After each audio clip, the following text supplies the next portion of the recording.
What is going on, SHIPIT Nation YouTube station? We're back Friday night fireworks here in the MLB streets. I got my guy Ham with me, like we'll have each and every Monday and Friday throughout the entire MLB season. Ham, man, it feels good to be back. Coming off a big night last night in the Discord. I had a couple sweats up there. We had a couple members out there. Shout out to Kenny, who continues to crush in every sport he dips his toes in. He had about a $13,000 or $14,000 day yesterday. Looking forward to keeping that train rolling, keeping that ship sailing. What's going on, brother? Happy Friday, man. Yeah, happy Friday. First MLB show, doing NBA this past Monday. Now I got an MLB show. I got my Ernie and Bernie shirt on. My Vols take flight tonight against the Wildcats. It's going to be a great Friday night. You had yourself quite the opening day. I think, 5-6x your entry fees as well. So you were off and rolling. Looking forward to getting there today. I heard in the Discord, it made me laugh when they said something about Ham give home run calls, and you said, yeah, I don't know anything about DFS. I get lucky every once in a while. Well, yeah, I can't wait, man. It's going to be a great year. Hey, I'm super excited. There's so many familiar faces from last year. I got my guy DJ and Stoner, who's always in here doing bong rip seasons in Cali or Colorado. So, man, you didn't come to any NBA shows, but glad you're back with us for MLB this season. But yeah, looking forward to breaking this one down for the people. Yeah, appreciate everybody in the YouTube chat. Obviously, without you viewers and interactors out there, obviously we love our members, but we do love the YouTube community out here supporting our shows, right? If you guys could hit that like button, hit that subscribe button, helps us out a ton. Our guy Richard's in the chat in here. He just jumped in the Discord a couple days ago, so he's a newer member over at SHIPIT Nation. We appreciate him. I am Rice in here, Michael Peterson, Little Neck, NYS, Kim Gould in the chat, baby. Let's go. Kim was fired up in the Discord to have the old Ham and Nades combo back. Coach Sav, Chris, MVP, Seats, everybody in the chat. Thank you guys so much for being here. Appreciate you guys. If you could, like I said, hit that like button, hit that subscribe button. If you're not a member yet and you want access to SHIPIT Nation, right now is the time. MLB 50 is that code. Just $49 for your first month, all access plus SaberSim, the core package. If you want a little bit more, the all access plus the starter package, I do highly suggest for SaberSim. I'm going to walk through here and share our screen, but with the SaberSim and SHIPIT Nation, combination of the stone, the content, and SaberSim, like I said, incredible first day, looking to be an incredible season going forward. The $129 value a month is what I highly suggest because you do get access to build up to 500 teams in your pool. So when you make changes, it's automatically grabbing new lineups, putting new lineups in your set. Even if you're doing 20, it builds you a pool of 500 lineups on the back end. So you don't have to sit there and constantly rebuild, rerun teams. We know multiple people out there, especially a lot of our member base, right? Work a 9 to 5, they have family, they have kids, etc. They don't have time to sit there and rerun an optimizer build and wait for it to build the teams multiple times leading up to lock. So gives you that access, but more importantly, it does give you the contest flashback where you can go back and you can look at any contest in the lobby, look at the leaderboard, look at what the players, some of the greatest players out there, some of the pros, some of the best pros in the world. You can see exactly what they did in terms of stack percentages, team stack percentages, player exposures, etc. Look back and review your process. So again, MLB 50 is the promo code there. ShipItNation.com. Join now. But I highly do suggest you to jump up to that $129 a month package. It gets you all access to an optimizer and SHIPIT Nation, all of our content for all of our sports for $129 a month. Cheaper than anywhere else across the industry. These are real prices out there. Spend less in contest, play more in DFS contest is our motto out here. But Ham, broad slate overview here. I'm going to bring it up, and I did a dry run here using our Saber partnership. As you can see here, I ran 5,000 lineups. I do have the ultimate package there, and I just put 150 over here just to see kind of. I didn't really change anything. I ran settings kind of generically, right, as a tournament player, if you will, would kind of come in here and just build teams, right? And that's one of the nice things about SaberSim is you can make competitive lineups in just a couple clicks. And I just want to do this and go through it in terms of kind of a broad slate overview for everybody out there in chat. So as you can see here, if I sort by exposures, Luis Castillo, surprise, surprise, right, in that pitcher's ballpark out there in Seattle facing Oakland. And severely underpriced. I mean, he's going to be mega chalky, as you can see here. Dylan Cease, Hunter Brown, Yamamoto out there are kind of the guys that are popping in terms of pitchers. When I jump over here in terms of stacks and look at the team stacks, Baltimore, Pittsburgh's up there, Seattle up there, Arizona, the Mets, Boston, which is interesting because Boston in that Texas game is probably one of my favorite games on the slate here. So not seeing much Boston and Texas in here could be for multiple different reasons. I do think Boston is probably going to come in the highest owned team. So obviously Sabre knows that. And when it's building the teams here and putting the teams in here, it kind of takes that into account, right? And gives you different teams that can kind of match them or outperform them, right? In a high variance sports like baseball here. So what's your kind of broad slate overview here after looking at kind of the dry run here for 150 teams out there before we jump in, talk pitchers, and then talk game by game in terms of hitters that we like? What are you looking at here? Yeah, I think tonight specifically speaking, I think that, if you're going to do 150 to spread the offenses around, I'm pretty locked in on the pitching tonight. It's the sticks that to me is going to be the difference maker. We'll talk pitching here in a minute. You mentioned Luis Castillo. I think obviously he's a great play, but we'll dive right into it. But if I'm doing 150, there's not a ton of you out there, but if you are, I would make a variety of different offenses that you have. I think we'll talk through it today and ultimately end up on a few of the offenses that we like a little bit more. We obviously got that park in Seattle that we're going to pick on all season long. So we got some parks, we got some pitchers. I think we're going to find some winners tonight. Yeah, absolutely. We're definitely going to find some winners. So let's go ahead and talk pitching. We're going to go 8K and above here. A couple guys I want to throw out to you. Number one, Luis Castillo, 8-3. I already talked about him. Clear-cut chalk favorite on the slate. You got Yamamoto, $700 more than him. Dylan Cease, a little bit more expensive at 9-3. Those are three guys in particular that are going to get a bunch of the ownership. And then you got Jack Flaherty, a very, very, very good real-life pitcher. 8-5, but he does get that very tough matchup against the reigning World Series champs there, the LA Dodgers. So hit on those far in particular, and then anybody else that you have interest in, Kevin Gausman, right, Hunter Brown, two decent options there, real-life arms you got there. What are you looking at here, 8K and above for your kind of pitching stance? You said you're going to be a little bit more condensed at the pitcher. I tend to agree there, but what's your takes here? Yeah, let's talk on Luis Castillo first and foremost. I think he is going to be the most chalkiest, as you alluded to, and for good reason. 8-3. He's got a great ballpark. He's got taking on this athletics team that's not very good. We saw last night they put up two runs in this park. Castillo was kind of up and down last year, and I think the key tonight is we want to pay attention to who's in this athletics lineup. He does strike out righties. At almost a 28% clip, and last year against lefties, he was much worse at almost, I think, a 17% clip. And right now, the current lineup is showing 6 projected righties. So if we get those 6 projected righties, I'm really going to like Castillo tonight at 8,300. I think he's a great play. If for some reason it was flip-flopped, 6-3 lefties versus righties, I would be okay with fading him just because he is going to be so chalky there. And then my second favorite pitcher, it's not going to be Dylan Cease. I mean, Cease had a great year last year, but I don't want to pick on that Atlanta offense. I'm going to go to Hunter Brown. Hunter Brown, once again, was pretty dominant through the middle stretch of the season last year, I think he put up 20-plus points, and I want to say 7 out of his last 9 starts. Gets this Mets team on paper, they do look pretty good with Juan Soto coming over, but we saw yesterday they struggled a little bit against Framber Valdez. I don't mind Hunter Brown at this price. To me, this is the cheapest he's going to be all season long at $8,800. So he would be my number 2. And then number 3 for me would be Yamamoto at for this Dodgers team at 9K. I'm sorry, he's pitching for the Dodgers, taking on this Tigers team. He would be number 3 for me. Tigers offense wasn't very strong last night. I think they came on a little bit late, but that would kind of be how I'd rank them 1 through 3. Yeah, no, excellent breakdown there. I agree a little bit. Castillo, clear cut, SP1 in the slate. When you factor in even at his ownership, right? I'd rather get different in terms of the bats, right? I think especially early in the season, we saw it yesterday, right?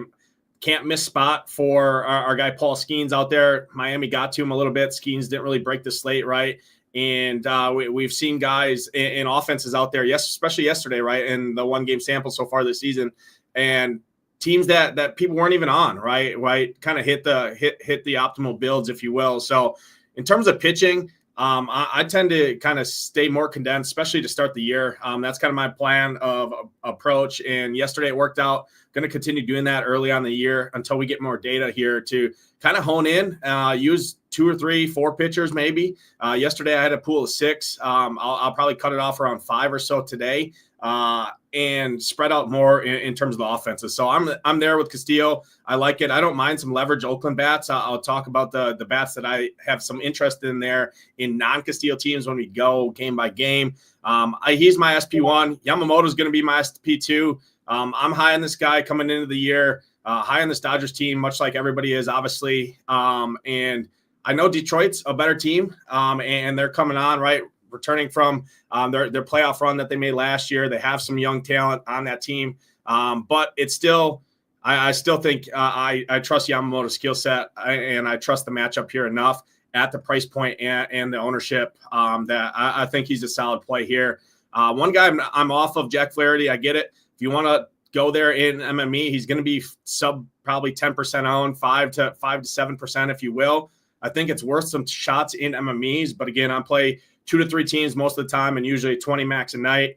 I probably can't get there personally. I just don't think I'm not going to pick on the Dodgers much at all this year. I actually think the Dodgers fall in the category this year of stack them up no matter who they're facing, right? Just that lineup is just insane. It's that good. So no Flaherty interest for me. My third favorite probably is going to be Hunter Brown facing that Mets team. You talked about it, right? The Mets struggled yesterday. And people are high on this Mets team coming in the year, right? Get the additions of Soto and that. I still think Hunter Brown's a good arm. We played him a ton last year, ton of strikeout upside. And I just like it. I like his spot here tonight. So those are kind of my 3 guys that I'm looking at up there. And then no interest in really Kevin Gausman, Dylan Cease. I don't really have much interest in the Braves. Don't really want to attack that offense, even though they were a pretty high strikeout team in general last season. But I just like the other guys more. So for me, it's Castillo, it's Yamamoto, it's Hunter Brown are kind of my favorite guys up top. Below 8K, it does get more interesting because guys like Mitch Keller come into play, Jeffrey Springs come into play, those 2 guys in particular. And then I want you to hit on Tyler McGill down there at 6K, the cheapest guy on the slate in terms of starting, gets that Houston team. What's your take below 8K here? I do think there's definitely some viable arms down here. Yeah, I'm gonna stay in Seattle, and my top pitcher maybe on the board is $7,500. Jeffrey Springs, the southpaw, taking on this Mariners team. 7 projected righties in the lineup, and Jeffrey just lined them up and knocked them down last year as related to righties. Struck out righties at a pretty good clip. Mariners struck out a ton last year versus lefties as well. So if he's going to see 7 righties, let me just see what his. Yeah, I mean he was almost at 26% strikeout rate last year against righties. So Jeffrey Springs at 7,500. I really do like him tonight. I heard you mention Mitch Keller. Mitch Keller, I mean, he just doesn't have the upside, in my opinion, at 7,900. Great pitcher, great floor pitcher. If you're playing cash games or something like that, I would be fine with him. I personally don't think he has the upside to get there in tournaments tonight. And then, yeah, I mean, Tyler McGill had a I guess up and down season last year, right? Had a couple 20 point fantasy games and then a couple bad games as well. Gets this Houston team in Houston, but it's $6,000 if you pair him, with a Castillo, with a Keller, with a Springs, somebody like that. You're going to have a lot of money for those sticks. So I don't hate Tyler McGill, especially at that cost at $6,000, who last year showed tremendous upside striking people out. So he wasn't a gas can by any stretch of the imagination. And I think he has some upside tonight, especially if we see a left-handed heavy lineup for the Astros. Yeah, I don't think we're going to see too many. Usually that lineup's pretty dominated by right-handed hitters. I mean, Yordan Alvarez, especially with the Kyle Tucker trade over the offseason. Obviously, last year, I mean, the most we kind of seen was 3. But I still do like Tyler McGill at 6K, given the slate, given the ownership, and what it does for your lineup. Allows you to spend up for some of those big bats. We're obviously going to talk about Boston, and I already see questions in the chat, right? Talking about Boston 1v1s, etc. People are going to want to spend up for them. I like the Dodgers a lot at very low ownership. They're very expensive. So Tyler McGill does fit the script for me. I do like him. I have interest in him. I'm with you on Jeffrey Springs. Really like Jeffrey Springs. I like pairing those 2 guys, Castillo and Springs, out there. Probably not going to be super contrarian, but Springs shouldn't pick up much ownership with the guys at the top. kind of soaking up the most. And we saw pitchers do it last night. It's the best pitchers park in baseball out there in Seattle. Not really scared of that Seattle offense. They have a lot of strikeouts throughout that lineup. So I'm with you on Springs. I like Springs a lot. Those are kind of my two guys down here. Mitch Keller, I tend to agree with you a little bit there. I still do think he has upside. I mean, we're going to pick on this Miami team all season long. Their anticipated lineup tonight has a strikeout rate based on last season's numbers over 30% against right-handed pitching at home here. And Mitch Keller, I do think, even though he is not a very good strikeout pitcher in general, sitting at about 20% K rate last season, I do think he has upside at the price, but he is probably my third favorite below. I rank Jeffrey Springs, McGill when you factor in the ownership, factor in the salary, and then Mitch Keller. I will say Merrill Kelly does have an extreme pitcher's ump out there. I actually like both sides of the offense in that game. I didn't want to bring it up, though, in terms of umpire factors. The really only two pitcher umps we have on the slate are extreme. Phil Cuzzy out there in Arizona. And then Hunter Brown does get a pitcher's umpire as well. So another boost on why I kind of like Hunter Brown quite a bit here tonight. Going to jump over to the Stone here, and let's talk through this game in terms of game by game. First game on the slate here, Baltimore and the Blue Jays. Kevin Gausman on the hill, Charlie Morton on the hill. Charlie Morton coming over from Atlanta right to Baltimore. We picked on this guy quite a bit last season. When it goes bad, it goes really bad for Charlie Morton here. Toronto, expect them to pick up a decent amount of ownership here. It's one of the teams that I don't really love, especially when they're chalky. We played this team. How many times have we talked about this last year? Ham, when Toronto has ownership, you don't play them. They're going to get ownership here tonight and a decent amount of it for sure. One of the more popular stacks on the slate. But the Orioles coming off a massive game yesterday. Obviously, they weren't on the main slate, but they were on that early turbo slate. And they went crazy. And now they get Kevin Gausman, who I picked on all last season. Put them in the slate plan. I like the Orioles quite a bit here tonight. What's your takes, Toronto and Baltimore? Yeah, we're aligned to start the season. Blue Jays are going to be chalky. Charlie Morton, former Brave great Charlie Morton. He doesn't have much left in the tank, but when this Blue Jays team is chalky, we faded them all year last year. Brandon doing that. And, man, this Orioles team picked up right where they left off last year, just mashing home runs left and right. Gausman was not the same pitcher he was back in 2023. That in 24, as you said, we picked on them all year, and just they can just hit bombs with the best of them. I think Rutschman hit 2 yesterday. I know O'Neill went yard again on opening day. Just up and down this lineup. We don't have my boy Gunnar Henderson in there. Obviously, he's starting the season on the shelf, but Mullins batting 6th tonight. It's a great play. Really like these lefties. Would focus on these lefties tonight. Don't even mind Jackson Holiday down there batting 8th. Might be a sneaky play down there if you were stacking this Orioles team. But, yeah, no Jays for me, but I do love this Orioles team, really 1 through 9. Yeah, I'm with you. I want the lefties, and I want the lefty fly ball guys for the Orioles to start with, and that's Adley, that's Sadie Mullins, that's Ryan O'Hearn, Cowser. Even Jackson Holiday's got some decent fly balls there. Pretty much this entire lineup, all of these lefties for the Orioles are kind of where I'm starting when I'm going to the Orioles. Love them all. Add in the righties to stacks. I mean, Jordan Westberg's hitting teams a decent amount in terms of projection-wise. He's fine hitting third there. I had O'Hearn and sandwiched between Adley and O'Hearn there. Sadie Mullins going to be a pretty popular play. 3,200, stolen base upside. Same thing with Jackson Holiday, stolen base upside there. So I love the Orioles side. I'm with you there. We're lockstep arm in arm. On the Blue Jays side, sure, you can play a Vlad. You can play a Bo Bichette. It's just a team that I'm not getting to here tonight, and I'll take my chances. So I'm off the Jays. I'm on the Orioles. Guaranteed nothing at bats is always great as well for Baltimore there. Jump to the next game on the slate here, Pittsburgh and the Marlins. Mitch Keller going to be probably one of the more popular pitchers in that mid-tier. Talk to me. Any interest here? Two pretty brutal offenses. I like the Pirates a decent amount here against some guy named Connor Gillespie here, making the second start. It's kind of crazy to see that he is their second best option on that Miami Wolfville pitching staff. He was terrible last year in AAA. Averaged about 1.75 home runs per 9. These Pirates aren't a great offense. It's not a good park, but things could go south in a hurry for this guy. He has control issues, home run issues, and a bad bullpen behind him. Pirates guaranteed nothing at bats. They're cheap.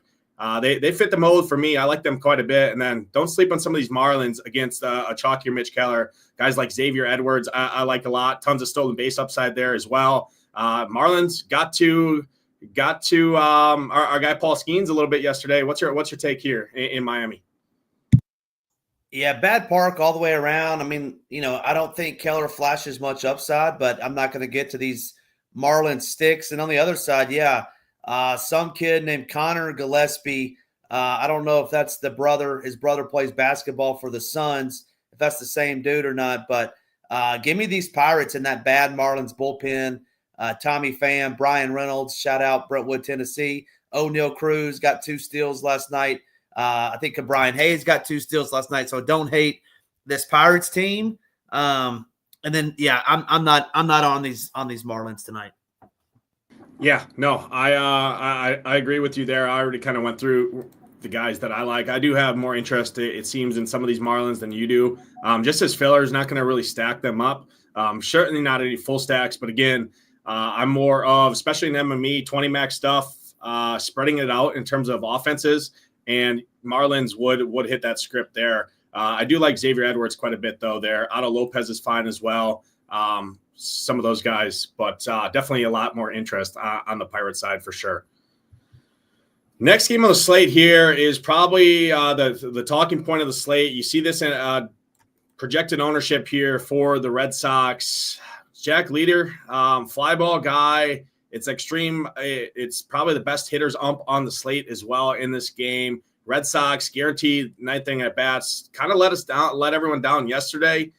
Jarren Duran, Devers look like 2 of the best bats on the slate. Casas there as well. And then on the Rangers side, Tanner Houck, when it was bad last year, it was really bad. And nobody's really talking about this Rangers side. Exact same park, exact same umpire. The roof is going to be closed there in Texas, so no worry there. But what's your take here? I think 2 pretty solid offenses in tournaments here for sure. Definitely, obviously, the Red Sox, probably his top spot on the slate. Yeah, the Red Sox, I think we're not showing it right now. Obviously, you can see from the Stone. I think they're going to be the most expensive, and we're showing, relatively decent ownership on these guys. Wilyer Abreu went yard twice last night. You talked about Jack. I think it's Jack Leiter. I think Jack Leiter's fly ball tendencies, how he just gives up the long ball, and these lefties just mash for the Red Sox, right? Duran, Devers. We played them all year last year. Tristan Casas. I mean, they have the ability to hit 4 or 5 bombs. And then I'm with you on the other side. I mean, we printed with Corey Seager last year, especially as a one-off. If you wanted to pay $5,100 for him, I don't hate that. I'm not going to full stack this Rangers team, but I don't mind cherry picking some of these lefties off Tanner Houck tonight. Yeah, I'm with you there.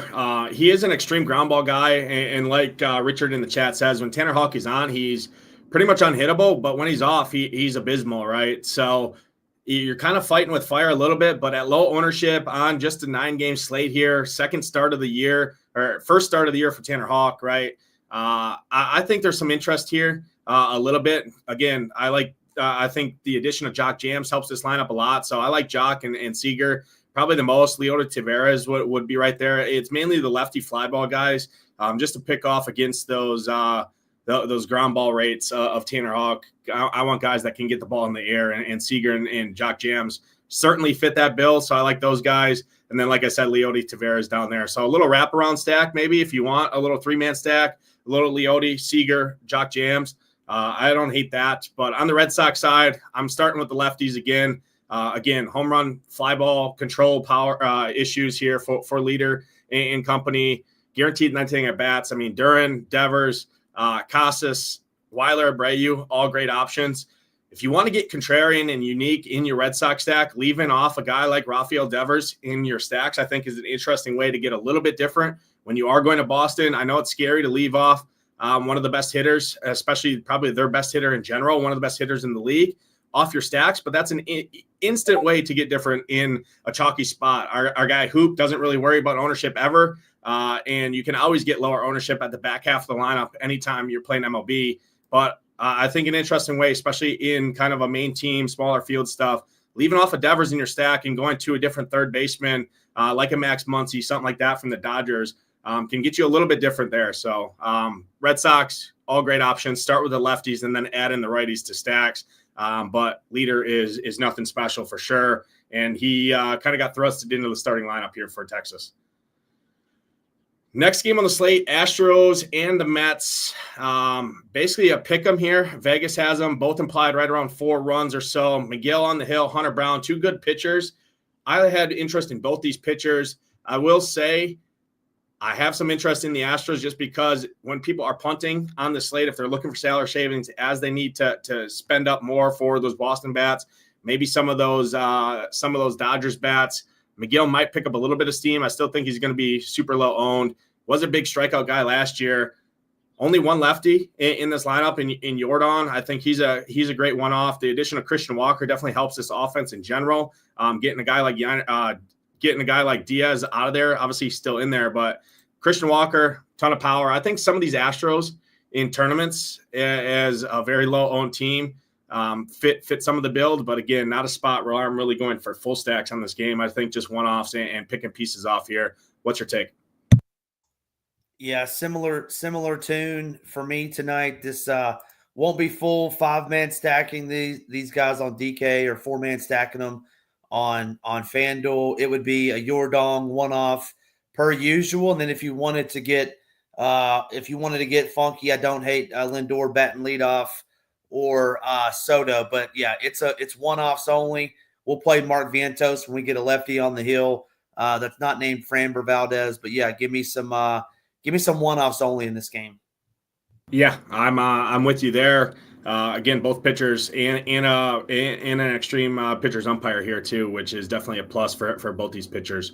So more mini stacks, one-offs in that game for me. Next game on the slate here, the Braves and the Padres. This game went nuclear yesterday, but today you got Dylan Cease, you got Ronaldo Lopez on the hill. If I were to pick a side in this one, I would pick the Padres side. I just think Ronaldo Lopez is going to regress a little bit this season. You see his K rate last year sitting right around league average at about 23, 24%. On the other side, Dylan Cease was great. He's a great option here. He was really good last year. The Braves do have strikeout concerns, as you can see, a decent amount of red, especially on the road this year. They're dealing with the injuries, right? Acuna is still on the shelf there for Atlanta. What's your take here, Padres and the Braves? Not the greatest hitting part, but we did see runs produced in this game yesterday. We got into those bullpens, so some tired arms just are ready to start the year. I think the Padres make some sense. Tatis, Jackson Merrill, my guy from last year, certified stud. Cronenworth, and then you got some cheaper guys as well to round out stacks. Luis Arias, dude just puts the ball in play every single time he's up to bat. What's your take here, Atlanta and San Diego? Yeah, once again, I mean, I'm definitely not going to be full stacking the Braves, just not going up against Cease. I just don't think we need to do that. I mean, he's too good of a pitcher, has a 30+% K rate. But like you said, if you wanted to cherry pick and try to get a one-off, we saw some balls flying out of that yard yesterday. And then on the other side, it'd be Jackson Merrill. We have him currently projected in the 3-hole. We'll love him there, sandwiched in between Tatis and Machado. I think he gets good pitches to hit. I think Ronaldo Lopez would struggle against Jackson Merrill. So it's one-offs again for me in this matchup. Yeah, sounds like I have more interest in the stack. I do think, especially in 20 max, they'll hit my teams for sure.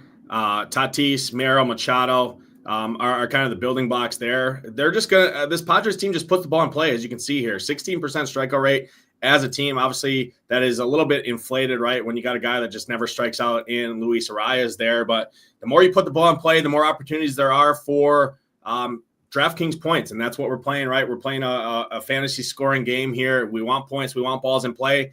Gives obviously the opportunity for anything to happen, right? In air can lead to runs scored, etc. So sounds like I have more interest in the Padres. No Braves interest really for me. There's going to be times to play the Braves all this year. It's just not a spot here. 9-game slate against Dylan Cease. Just not a spot I'm really looking to play Atlanta here. So Padres, definitely more interest than it seems you have for sure.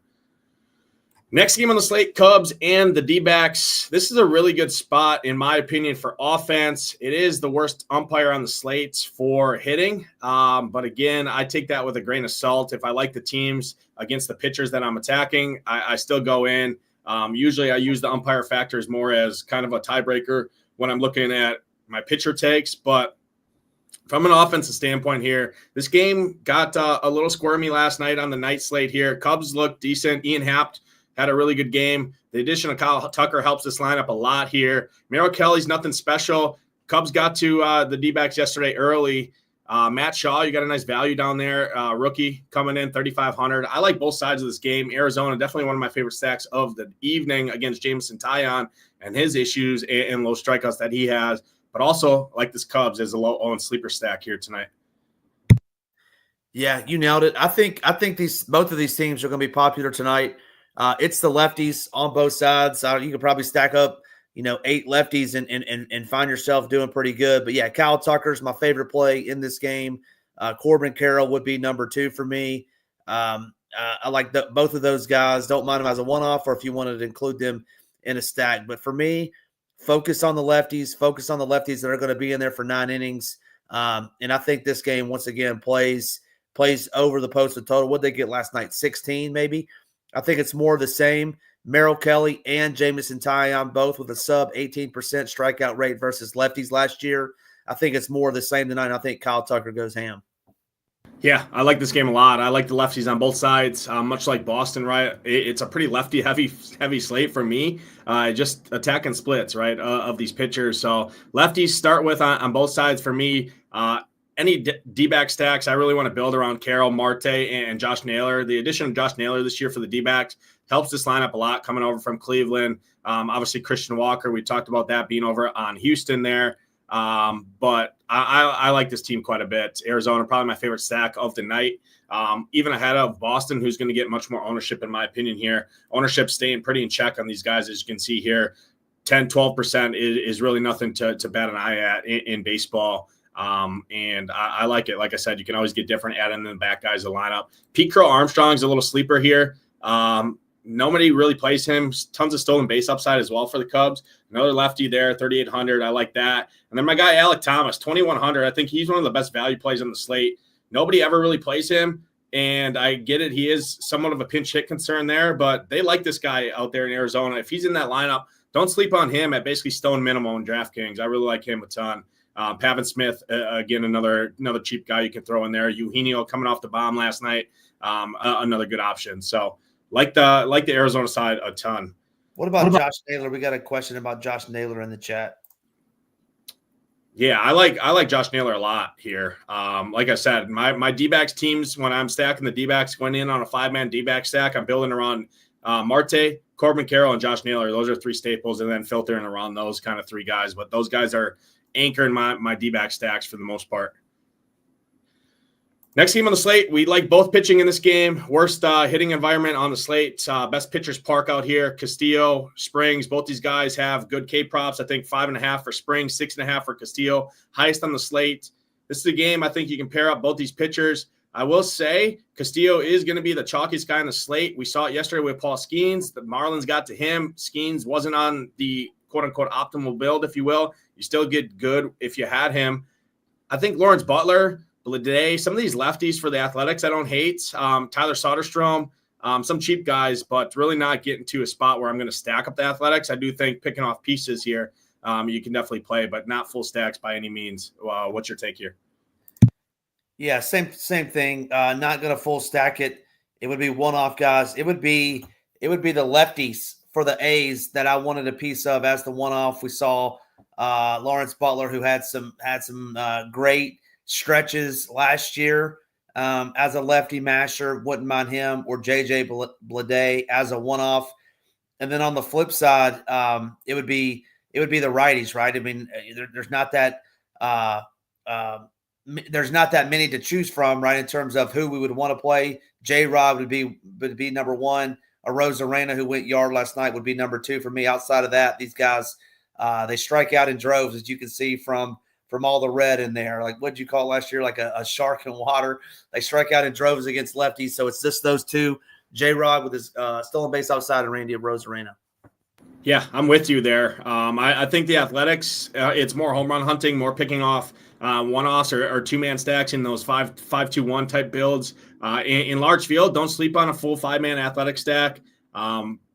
like I said, I'll stack any team early on in the season so far. But my favorite are definitely those lefties. Bode, Butler, and Soderstrom showed some power, as you can see here, against right-handed pitching last year. Soderstrom sitting above 300 in terms of ISO. Rooker as well from the right side. So throwing him into stacks is definitely there. And then Lawrence Butler was my guy last year. Made me a lot of money last season. I feel like I always liked Lawrence Butler, and that's not going to change here against the chalkiest pitcher. There's always a reason, or there's always merit to stacking against the chalkiest player on the slate in baseball in the highest variance sport. Again, Hall of Famers fail 7 out of 10 times in this sport there. So takes us to the last game of the slate, and this was kind of a situation we dealt with a lot last year, right? Late night Dodgers, Friday night Dodgers. They always seem to print, right? Hoops' famous saying, go to bed, wake up with more cheese in your pocket with these Dodgers, late night Dodgers. Usually they come in lower owned than what they're projected because, again, most of these other teams' lineups are out pre-lock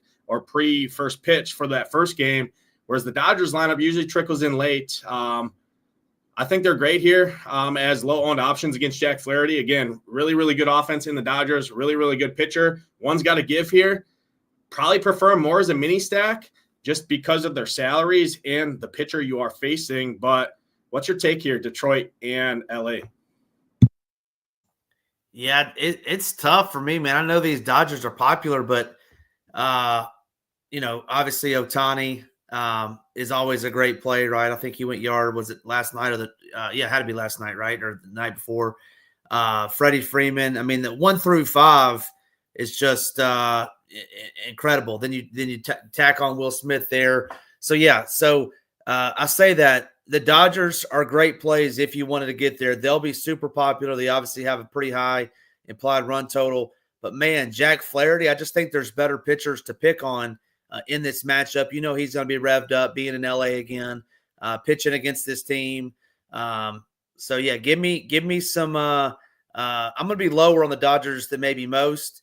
And then I'm all over Yamamoto. I saw your boy, Spencer Torkelson last night. He's batting 1,000 on the season. He's having a heck of a season. 1 for 1 with a bomb and 3 or 4 walks. You can't beat that. But more of a pitcher's duel for me, Nades. I won't be staying up late watching this one, sweating this one, because hopefully it won't be on the winner. Yeah, I got more interest in the Dodgers side than you. Again, more mini stacks. Ohtani, obviously you can play him any slate. Doesn't matter who he's facing. One of the best hitters, one of the best athletes in sports in general. Like him, like Freeman, like these lefties, a decent amount here against Flaherty. And then the Tigers, probably not a spot. Yamamoto's my top pitcher on the slate, so not a spot I'm really getting to. Spencer Torkelson, I know G. Risen was staring at his ceiling poster last night while he was at when he got home from bowling, and he was pulling out all those rookie cars that he was about to give up and use for kindling to start a fire up there in Michigan. But hey, we'll see. Maybe Spencer Torkelson does it again. I'm going to side on Mr. Yamamoto for me. So really no Tigers interest. Do have more interest in the Dodgers than it seems you do. That's all the games, Ham. And it comes to the chats, the people's favorite take of the day, favorite take on these shows. It's Ham, Mr. Can't Miss home run calls. Who's your home run call of the evening, man? Man, I'm nervous. It's, day one. Ham's not in his groove yet, but I'm going to go out to the desert. I'm going to go with my boy Corbin Carroll. I think goes yard tonight. He would be number 1. Kyle Tucker would be number 2. But give me Corbin Carroll, Kyle Tucker, a little same game parlay action. Bango, bongo. Bango, bongo, he says. Well, he took one of my dudes, but that's all right. I'm going to the Pirates. I'm going out to that terrible ballpark. I don't care. I'm attacking Mr. Connor Gillespie here. This dude seems like he needs to be on a fishing show and not a baseball show. I'm going to my guy, O'Neal Cruz. 4,800 hitting third here tonight. I expect him to go deep and maybe pick up a stolen base or 2 there. So I like him. And then a secondary one would be to the Orioles side of the fence. Ryan O'Hearn hitting cleanup here tonight, 3,600. That's going to do it, though, for this show. Appreciate everyone tuning in. Again, hit that like button on the way out. Drop a comment down below. If you're not a member yet and you're looking for a spot, looking for a home for baseball, look no further than SHIPIT Nation. MLB 50, again, this stone has everything you need that we just walked through to really build teams. We have pitcher rankings. We have hitter rankings. We have the slate plan that I did today. And the combination of that with the optimizer in SaberSim, There's no better rate and no better place in the industry. $129 a month is the best value package out there. Again, you see everything up there on the screen. Money talks. These are actual prices across the industry out there. We are the cheapest all-in rate in the industry without sacrificing content, sacrificing experience. We got you covered there. SHIPITNation.com. Join now. That's going to do it, though. For Ham, I'm Nadesify. Good luck tonight in those contests. Hope to keep this winning going. Everybody have a great weekend. Ham will be back with a quick hit on Sunday right here on this channel, so make sure to tune in there. But we'll be back Monday live right here, same time, same place. Everybody have a good weekend. Let's ship it.